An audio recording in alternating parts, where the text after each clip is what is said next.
Bariston the Bold, they call me to my face. I know what they say behind my back. Barriston the Old. And it's true. I am old, with hair as white as all the winters I've seen. The older a man grows, the less sleep he needs. These days I barely sleep at all. When darkness falls over this strange city, I find myself visited by the faces of the kings I have served, the faces of those I swore to protect, the faces of those I failed. All I ever wanted was to live a life of honor, defending a king worthy of service. During the War of the Ninepenny Kings, I sought out Malus the Monstrous, last of the Blackfire pretenders who had started this whole war.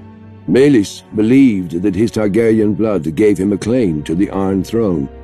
I made sure his blood claimed nothing more than the dirt around his corpse.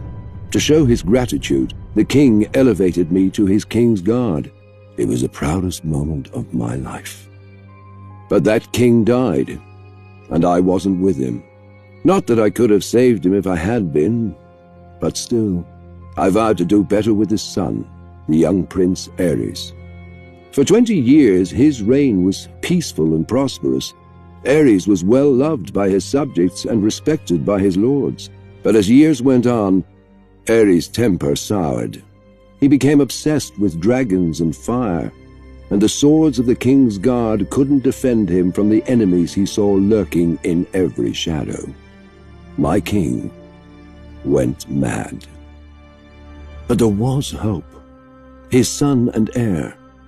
Prince Rhaegar was everything a kingdom could hope for in a ruler. He was strong but gentle, wise and cautious, and a good friend. No matter the wounds Aerys dug into the realm, we had faith that his son would sew it back together again when he ascended the throne. Then came Lord Went's tourney at Harrenhal, the largest ever in Westeros. I unhorsed every man against me until only Prince Rhaegar remained. We each set our feet in our saddles and lowered our lances and charged. And I fell. Muddy and bruised, I then watched Rhaegar present Lyanna Stark with the victor's crown of roses, though she was betrothed to Robert Baratheon, and Rhaegar himself was married to Elia Martell. We all know what happened after. If I'd been a bit quicker with my lance, if I'd chosen a faster horse, perhaps I could have spared the kingdom from the destruction that came after. Or if I'd thought to warn Brandon Stark against his rashness. He came to King's Landing himself, demanding Rhaegar return his sister. Poor fool. If he'd only known the depth of Aerys' madness, he wouldn't have dared provoke him. Aerys ordered Brandon imprisoned, and I could do nothing but obey. When Brandon's father, Lord Rickard Stark, came to King's Landing to beg for his son, Aerys burned him alive, and I could do nothing but watch. I had sworn a vow to a mad king, and was honor-bound to obey him, even at the cost of my soul. Ravens soon arrived with dark news for the king. The Vale was in open revolt. Demanding Lyanna Stark's return, Robert Baratheon was smashing any army that dared face him. Eddard Stark, Brandon's younger brother, was marching the whole of the north down the neck and had taken Catelyn Tully, Brandon's betrothed, for his own, thus winning the support of the Riverlands. The king sent ravens to Casterly Rock to beg his former hand, Tywin Lannister, for help. And no ravens returned. A plan was devised. Prince Rhaegar would personally lead the royal forces, now reinforced with 10,000 Dornishmen, north to face Robert. Of the king's guard, Lewin Martell and I would ride with the prince. Before we left, the prince confided in me that when he returned from this battle, there would be a great many changes in court. Despite my vows to the king, I confess I was excited. On the march to face Robert's army, we were sure we'd win. We had superior numbers, and we had Prince Rhaegar.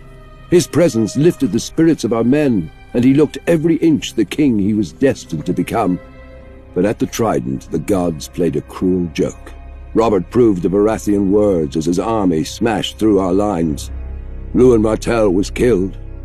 I fell in combat, badly wounded, and could do nothing but watch as Robert's warhammer ended Rhaegar's glorious reign before it began, and the kingdom that would never be washed away down the Trident with his lifeblood.